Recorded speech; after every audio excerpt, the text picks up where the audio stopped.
Okay, so this show's got two big exclusives coming up, so do stay tuned throughout. In a few minutes' time, I'm going to speak with my colleague Ken Webster, who's joined me on the sofa here today. Or you're on the sofa, I have to sit in this hard seat. It's not so comfy, but never mind.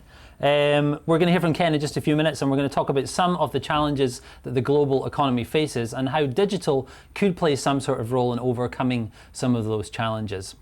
But to the first exclusive, and it's related to this idea of digital.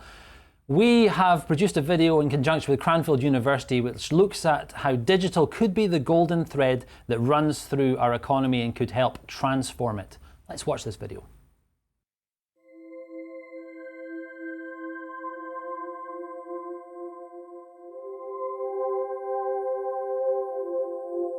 What if having new eyes was about the unfolding of a fundamental perception that takes us from the end of World War II through the early space age and back down to Earth? What if it continued through the limits to growth and the globalization era, on into the Internet and the Internet of Things that will connect most, or will it be all, of the objects in the world? What if having new eyes was not only a change in how we see the world, but about how to act within it, and how we then share resulting insights through education and culture? What if the circular economy is just one expression, one new iteration reflecting these profound changes? At the end of the Second World War, the first computers were soon put to work on accelerating computation to explore linear systems, those systems with direct causation. The computers soon came to be used to examine dynamic feedback-rich systems, which were nonlinear. These systems had never been modeled before because the iteration of the differential equations needed was so time-consuming and difficult. Computing over time brought these complex systems to life. By the end of the 1960s, humankind had seen the Earth from afar for the first time, and the first systems dynamic model applied to resources, population, energy, and pollution was published in the groundbreaking report, The Limits to Growth. And it was soon evident that a whole new world was being revealed with these new eyes. A language to describe this world was needed. Fractals, tipping points, emergent properties, bifurcation, and turbulence. In these dynamic, feedback-rich systems, small changes could have large effects, and large changes small effects. New characteristics could evolve. Most important of all was the realization that these complex systems comprise the overwhelming majority of all real-world systems, including those in ecology, meteorology, and of course, economics. People began to realize that the linear mechanical world was a limited, not general case. Our ambition must be to understand and know how to use these new eyes, this new lens or worldview. These insights are hardly new, yet our everyday economics is still dominated by mechanistic assumptions, our education by subject disciplines, and knowledge transmission. And general scientific misunderstanding owes much to a desire for certainty and predictability and immediacy promised by science. The science of the machine age continues, despite the facts. George Lakoff, a cognitive scientist who is using the emerging digital technologies to study brain functioning, has revealed that thinking is embodied, that almost all thinking is unconscious, and almost all abstract thought based on metaphor. We are thinkers of habit. It seems we use frameworks for thinking and filter facts through these frameworks. So learning is about pattern recognition, and learning is an active process of interpretation and feedback. As elsewhere, iteration affects change. And learning has two related aspects: the interchange between the big picture, the systemic, and the focus, the detail. Louise Vett, the Dutch ecologist, describes the result as a T-shaped individual. So for effective learning and systems thinking, there is the need for breadth as well as the going in deep. And for us, the worldview which dominates both processes is that of world as metabolism. As Gunter Pauli notes, thinking in systems and cycles, we become metabolists. The ambition must be the T-shaped learner, the person who is skilled at pattern recognition and finding the right questions to ask within our new habits of thinking and seeing. Lastly, there is the ambition of applying these new eyes to the notion of a circular economy, an economy that is emerging within the critical context of the digital revolution. It is digital which is creating most of the opportunities in a circular economy. It enables us to see afresh the relationship between people and systems, between resources and their uses and abuses, water, energy, manufacturing, to create entirely new business models, or add such a shock to some of the niche or tired business models of yesterday that they can be brought to life, not as zombies, but as new iterations.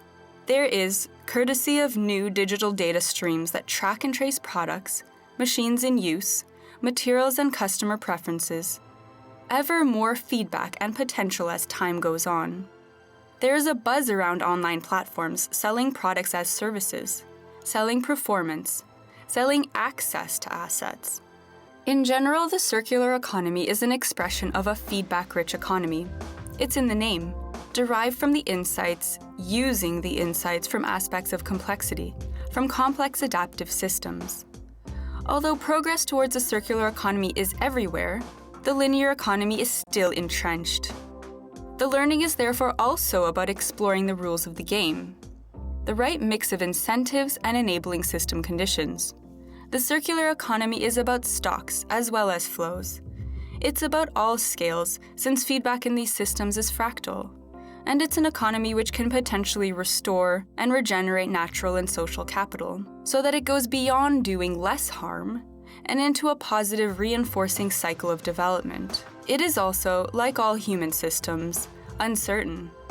A look at the circular economy with our new eyes would not be complete without inquiring about the tension Doug Rushkoff describes between extracting and circulating value, and asking ourselves the question, what other futures could these new relationships reveal, enabled by the golden thread of the digital revolution? There is all to play for.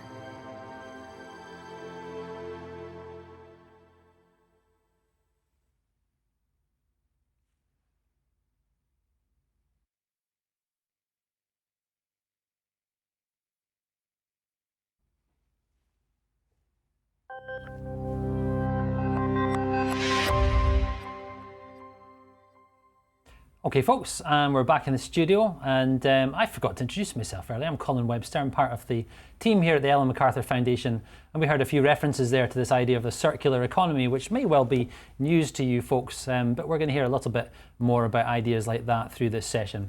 I said before I would be joined by Ken Webster, who's the head of innovation at the Ellen MacArthur Foundation. Ken, thanks very much for joining us. Hi, Colin. And also joined by my colleague Emma Fromberg. Thank you, Colin. Yes, and if you have any questions or comments that you want to post, use hashtag ThinkDiff, or you post them in the comment box below this session on the ThinkDiff webpage. Thank you. Thanks, Emma. So Emma will take in your thoughts and questions and put them to Ken throughout this session. But Ken, I'm going to turn to you first. What we saw in that video, or what we saw and heard in that video, was this idea that perhaps the economy isn't quite working, which might be confusing for some people. If you pick up a newspaper, we read, I'm talking from a UK-centric perspective, that employment is on the rise. Today's Black Friday, so surely the economy is flowing well if people are flooding into shops and buying things. So what's wrong with the economy anyway? Well, it is Black Friday, yes, and that's an invention of some very clever marketing people to make sure that we are continuing to purchase what we can. It probably accompanies a rise in credit and a rise in expenditure that way. But if you get a bit more serious, the economy is suffering from perhaps too much debt in the economy. Very large firms have large amounts of money they're not able to invest in productive capacity because demand is really rather subdued across the planet. Employment is fragmenting. Many more people are employed, but they're employed on a part-time contract, 0 hours basis. So it's a picture of consumption, if you like, on Black Friday, which perhaps conceals the rather difficult situation many people find themselves in trying to imagine progress for their family, for their children, and in fact for themselves. Median income for jobs has been steady or in decline for well over a decade. And these are themes, of course, which you explore in the book, A Wealth of Flows. I've got a copy of it here. And there'll be plenty of people watching, I'm sure. Well, okay, not plenty, who haven't read A Wealth of Flows. Give us a brief story, Ken. What's the book all about? What is it about? This starts off from a perspective around how we think and how we learn. We saw something of this in the film. It's building on what people call systems thinking, or the ability to think by imagining that we have very feedback-rich systems. Our current economy, as many people will know, is pretty much take, make, and dispose. But people have been working for a long time on reimagining some of those flows, and this book examines the potential for thinking in new ways about how we might close the loop and shift from fossil fuels to renewables, and also to make the economy work for everybody at all scales, and thus creating a new prosperity, if it's possible, by rethinking the relationships between people, resources, and energy. And you just wrote a second edition. Why a second edition? Well, these things are never done. I mean, every writer knows that. A book is really just a pause in your thinking process and a gathering of thoughts. Now, it's been 2 years since I first published this, and in fact, the world has changed quite a lot since then. We've had the rise of a sort of extreme populist politics, which some people say is rooted in dissatisfaction with how the economy is working. We've also had the rise and fall of commodity prices. So what looked like a upward and perhaps uneven trend in commodity prices has been reflected now in a prolonged slump in them. Even oil at one time was half the price that it was only 6 years ago. So it's time to update it, and it is a reminder that this is not just about some resources and what do we do about getting enough resources. It's about how the economy works as a whole. Because an economy is know-how, information, materials, and energy. So that's why I needed updating. The figures needed working, but also, making it ever more pertinent, if you like, to the way the economy is changing. And one of those big changes is digital, which I think is what you're going to talk to me about. That's right. Well, and we'll come on to populism if enough people demand it through the comments. Let's get on to the digital, though, because digital is you've rethought how digital can play a role in the transition to a different type of economy. Well, if you imagine economies full of feedback loops, the idea that we can recycle, we can maintain objects, we can repair, refurbish, these are all sort of feedback loops in an economy for resources.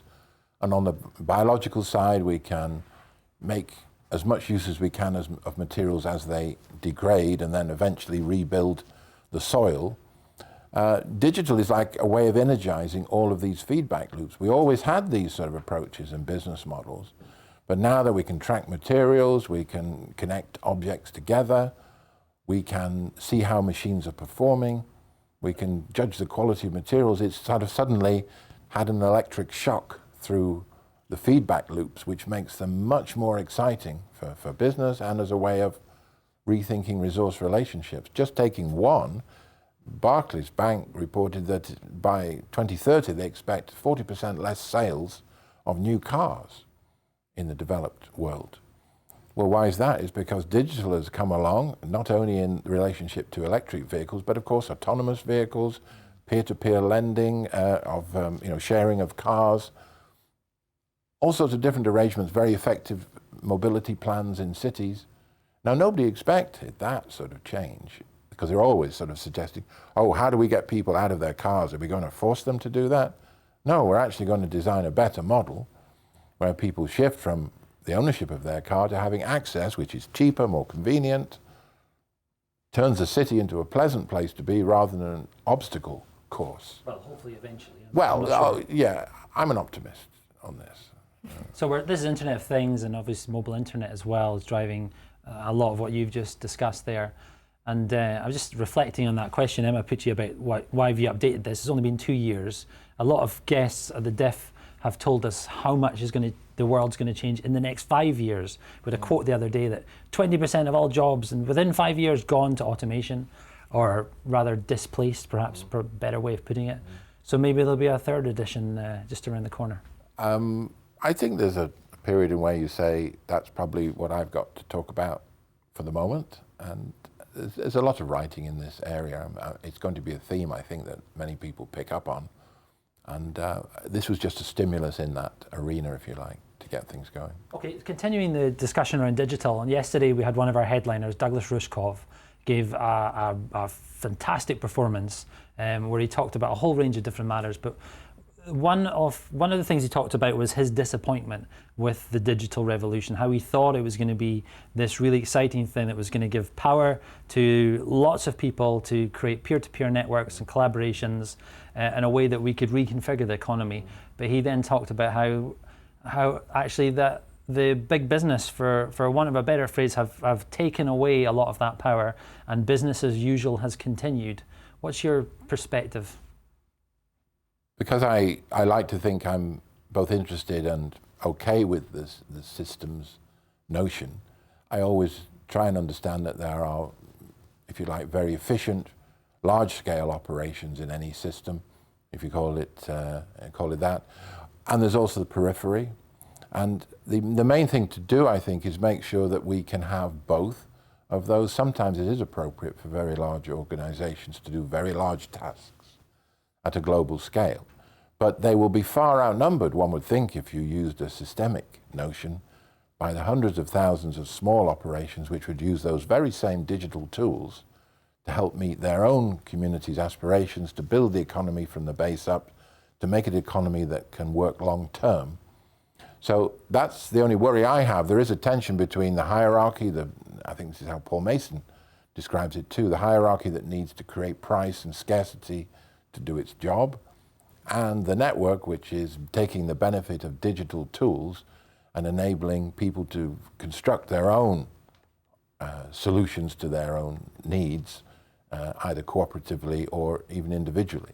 Anybody who has a laptop has now got a studio in their laptop. You know, it happened with the straightforward digital tools, the creative ones, but now with additive manufacture, it might be the case that you get a blueprint from abroad and print up your spare door handle down the street, or even yourself, probably down the street, because door handles are rather dull things to want to print in your own home. One might say what we're doing right here is an example of using tools that are at our disposal to create this online festival, hundreds of different events from around the world. This is exactly, you know, it's a pop-up studio in the Isle of Wight, and it's delightful. It means we can share, even if it's with, different numbers in terms of audience and different interests. So we can meet people's interests rather directly and relatively cheaply. So that's great. It is. One thing we saw in the video there from Louise Vett, she talked about the T model and the broad scope and then the deeper dive. So I think we've done a bit of a broad scope around this idea of digital and some about how people could start to use some of the tools. Let's do the deeper dive. Which tools are we talking about here? What can people start using? The obvious one for me is around food systems. This has grown very rapidly. It was a French idea called La Ruche, which means the hive, the beehive, I think. Mm-hmm. And this is it's food assemblies, they call it in Britain. Now, this is all the very small producers in a fairly restrained local area. They go online, they put what produce they have for sale online, and these are pre-bought. People buy them online. And the difference is that they either get delivered because you press a button and local delivery is organized, but more usually, the suppliers deposit or exchange the goods at one point and one time, say the village hall on a Saturday morning. So that even if you had, say, just 6 kilos of tomatoes, and you don't want to be a market stall holder, you don't want all of the fuss and the bother, or you perhaps think, I've just only got 6 kilos of tomatoes. This food assemblies idea makes sure that if you want to sell it, you can do it. It's very simple. It's all a question of they buy it online and it's delivered and they pick it up. No money has to change hands in the place. You don't have to be there all day. People can go to one place to pick up a whole range of goods. That's just one example of digital enabling exchange in a local area and making better use of resources, because some of these resources would be wasted. So I've got these tomatoes, but it's too many to make chutney. I can't be bothered. You know, what am I going to do with all of these things? And so you get that additional sort of activity. That's one example. An old-fashioned setting, but with the modern twist. It's an old-fashioned setting. People used to just do this informally, of course. But we can't imagine that they're going to do that again just because we sort of wish it. people don't meet in the same way. They don't have the same networks. So that's one classic example of it. Another one at a bigger scale is the global village construction set, which has been around for a while, where a group of people in America have designed pretty hefty tools like diggers and brick ovens and little tractors made out of standard components so that you could download the plans and build one yourself for far less cost. And they're designed to be easy to maintain. They're very much in the mode of a circular economy because they are repairable, replaceable, functional stuff. It's not tied in with high tech. And you could build a village with it if you wanted. You could build all sorts of things. They're tools for a civilization. Now that's quite a radical proposal, because at the moment most of these tools are delivered through established brand and established manufacturing routes. But the world is full of tools. This new world allows us to get those tools to work at all scales. Some will be big business, some will be small. And that's the exciting thing, is that we can look at that relationship with resources differently. And of course energy, that's becoming very devolved. The shift towards renewables is underway, whatever anybody says. Yeah, again, we've heard a fair bit about that in the diff so far too. Emma, you have a question I know you want to ask. Yes, so just a question came in from Mariano Garces. Do you think that blockchain could help businesses to get into the circular economy? I have a very good answer for blockchain. Yeah, I do. I don't understand anything enough about blockchain to comment. In a way, I do know a little bit, but it's a very, to me, it's just beyond that horizon. For me, it's not a major thing to think about for me, but I'm very happy to be proved wrong and terribly out of date about that. In principle, as a distributed ledger, it's bound to have opportunities to help people exchange and track transactions. That's all to the good. It all depends how it's controlled, who's controlling it, whether we've got the computing power for it. But I should really mention that since we're talking about, in a way, aspects of exchange, the increased potential with digital currencies to be more local or more specific is huge, because why do we have just a monopoly on exchange? Why does it have to be the dollar or the yen or whatever? So appropriate local, regional, digital currencies, it's all part of this getting more exchange going. Do you think that currencies will be more local or more global? Well, I think it's fair enough to leave, as they used to say in the Bible, render unto Caesar that which is Caesar's and get on with doing the rest as you like. So we were no way we're going to say there's going to be an end to the dollar or the Deutschmark as it was, or the euro now, or maybe it's going to come back, the lira or the drachma. But they're going to be, at this intermediate level, different currencies, probably regional ones or parallel ones. In Greece, they were going to introduce the drachma again as a parallel currency with the euro in the middle of their crisis. They might come back to that yet. Well, let me just say to is it Mariana? Mariano. So Mariano, if you are really keen on blockchain technology, and anyone else watching, then look out for our interactive graphics. There's a link on the page you're watching this on, and look for a graphic called Disruptive Technologies. Blockchain is one of the 10 discussed there, and you can get involved in the conversation, teach Ken Webster a thing or two about blockchain. That would be good. Lots more coming up at the diff, and I know, Emma, you want to share a few different sessions with us, is that right? Yeah, sure. Let's see. So, if you're interested in this session, you might also want to look at what goes around. It's available on Catch-Up. So if you make a free My Diff account on the website, you can watch all these sessions after the diff as well on Catch-Up. And this one would be very interesting for you to watch. Then, ooh. What have you done, Emma? Sorry. So after this session, we will have an open mic, and this is a really cool open mic because this is not just watching and posting questions. This is actually participating in a game for businesses about circular economy. So that's cool. We should all look at CircleLab, the demo. And then yesterday, we had another headliner from Douglas Rushkoff, and you already referred to him, The Rise of Digital Technology. So watch this one on Catch-Up as well. Tomorrow we have the last day of the diff already. So we have the diff grand finale with Ella MacArthur herself at 5 GMT. Don't forget to tweet your questions using hashtag ThinkDiff, because when we see new questions coming in, and also when we see questions coming in below at the session page, we can post them and ask them in the session to Ken Webster, for example. That's it for now. Thank you. Thanks very much, Emma. I said at the start, it's the penultimate day of the diff, and Becky, who manages the diff, insisted that we play a really silly game right now. She calls it Will It Flow? Surprise, huh? Ooh, will it flow? Lovely, thanks for that, Becky. Ken, will it flow? Here's a question for you. Your book's called Wealth of Flows. Will energy flow? Will energy flow, or will it flow? Will it flow? Will it flow? It's very good. I like this one. It's almost hard to answer that one, actually, but Because you can't. because I can't. Yeah. Thank you, Becky. I can hear her laughing now, so that's quite good. What about money then? Give us that one. Is will it money flow? part of an economy in which is characterised by effective flows? Joking apart, this is really, because of the system's perspective, it's all about big stocks and flows which connect to them.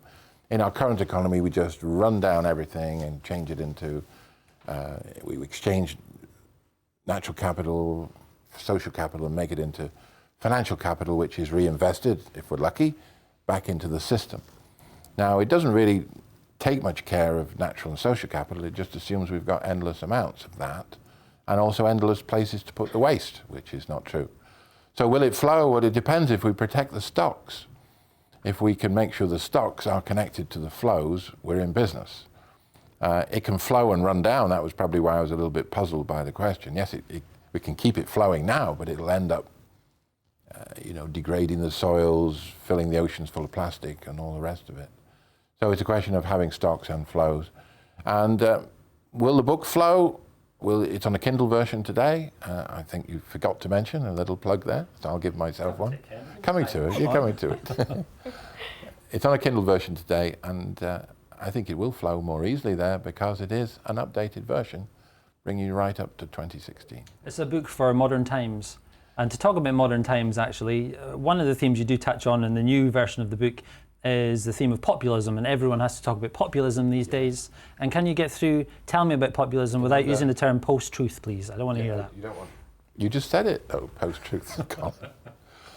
Try and get it through without saying Trump or Brexit. That's the other one. There you go. Oh, you can't do that one. No theme tune for that. There isn't, no. Joking apart, I began to mention earlier that the real big challenge for us is in finding a way to make sure the economy is working for everybody. Now, some of this populism is pretty clearly a reaction to circumstances we've seen back in the 1930s. The idea we've had the Great Recession, they had the Great Depression. Is there really that much difference? For some countries, it was as bad in recent years as it has been then.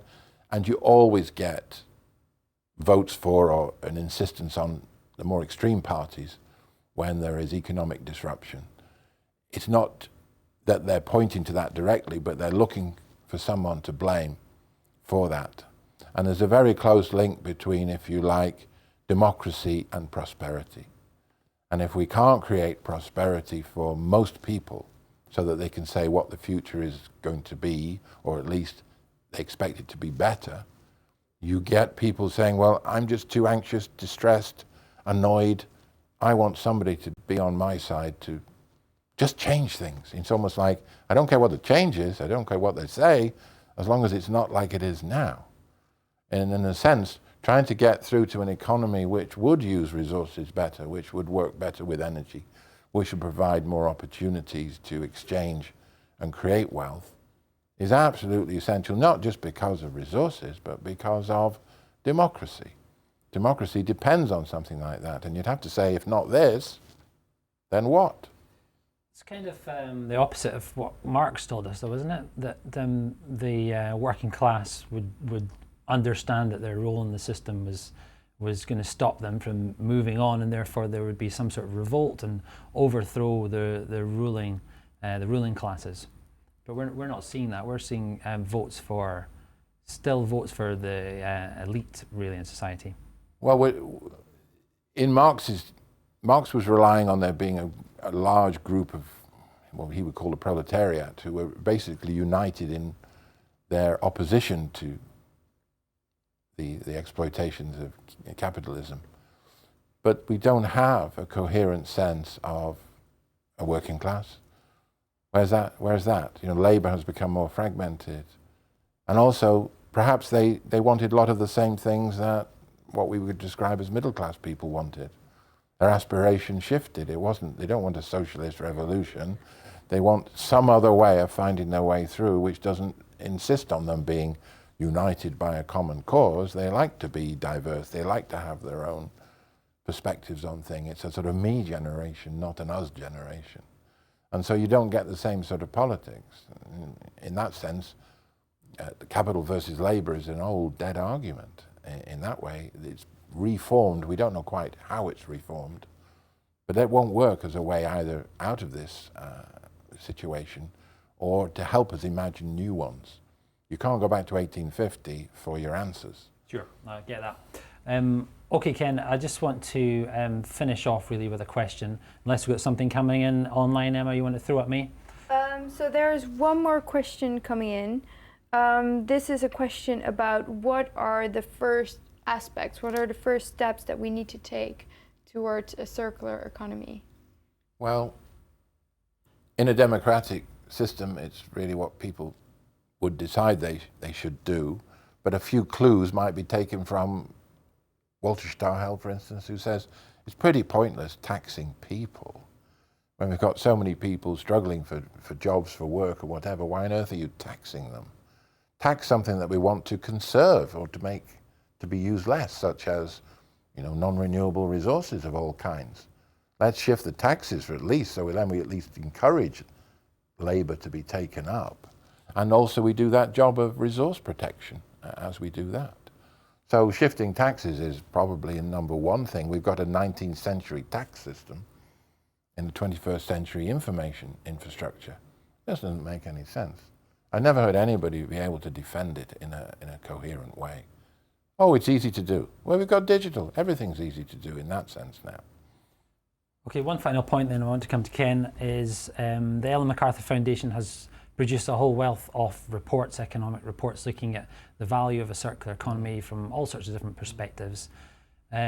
What does a wealth of flows add, or who should be reading that instead of perhaps these economic reports, or do they complement each other? They do complement each other. What role does it play?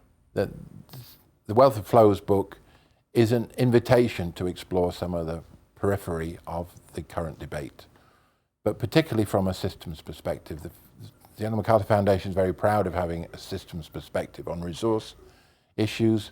But if Kenneth Boulding was right that it's about information flows, materials and energy, we can start with a materials lens, we can explore energy, but in the end you're always exploring these information flows. And that was really at the heart of the book, a beginning of an exploration of some of these flows of information, money, and how they connect with materials, energy, employment, and those sort of factors.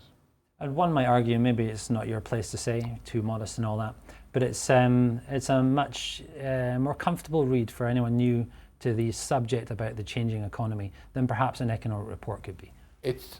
Yeah, okay, thank you for that one. Economics is always demanding, so it's not just a do-easy book, but it is a useful introduction to a broad debate. And if you like some of the work that's coming out there is the deep dive that we do spend most of our time working on, is the deep dive to help find solutions and opportunities. Okay, well on that note then, Ken, thanks very much for joining us. Emma, thank you too. That's all we've got time for in this particular event at the Disruptive Innovation Festival. It is the second last day of the DIF this year, but there are many more sessions still to come today and tomorrow as well. Look out for the grand finale tomorrow, where Ken will join us again and we'll have a look back through some of the big themes that the DIF has thrown up this year. Keep browsing for events either to come or in catch-up at thinkdiff.co. Make sure you log in, use the top of the screen to log in to our MyDiff account so that you can watch back on all of these sessions for a further month after tomorrow. Because after tomorrow, with no account, you're going to lose the chance to watch any of these things on catch-up. But from me, Ken Webster, it's time to say goodbye for now and see you next time.